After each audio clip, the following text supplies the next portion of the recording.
The escalating conflict and deteriorating situation in Eastern Democratic Republic of Congo are a grave concern to the people and governments of East Africa. Noting the worsening humanitarian crisis exacerbated by ongoing military actions, including the closure of airspace in Goma, I call for the immediate and unconditional cessation of hostilities. I emphasize the obligation of all parties to facilitate humanitarian access to affected populations and urge both sides to pursue peaceful means to resolving this tragic conflict. As the current chair of the East African Community, Kenya is aware of the region's critical responsibility in de-escalating violence and facilitating dialogue between the parties involved. I call on the parties to the Luanda process on Eastern DRC and appeal specifically to my brothers, President Felix Tshisekedi and President Paul Kagame, both of whom I have had the occasion to speak to this evening, to heed the call for peace from the people of our region and the international community. We will be convening an extraordinary East African Community Summit within the next 48 hours to facilitate and to deliberate on this crisis. Now, 2027 to 2028, after election, I'm speaking here, whether you fight or you don't fight, the devil will look for a way for a bloodshed. Record my statement and wait for the appointed time. 2032, whether you fight or not, the devil will look for a way. It is in your political bloodline.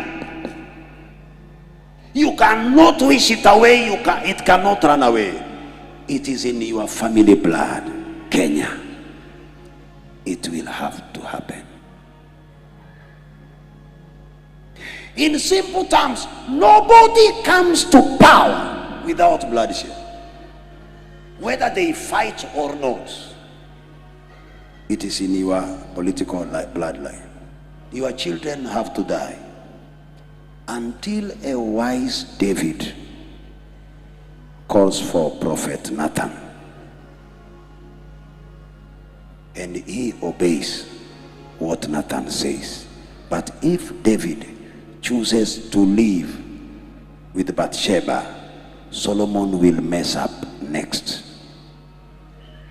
Because Nathan said, because you have chosen to live with this woman as your wife, not because you fornicated, because you have chosen to live with her as your wife, bloodshed will never cease in your life, in your family.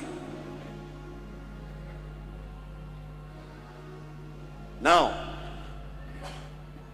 a true prophet must say something before it happens and wait for its time.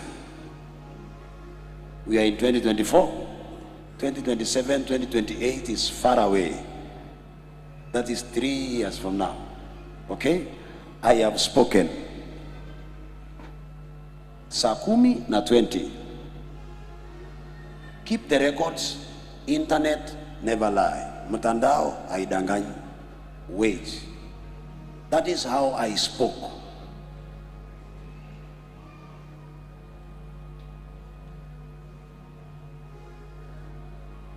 In 2022, mwezi wa 4, mwezi wa 5, I spoke without you people knowing who was going to win.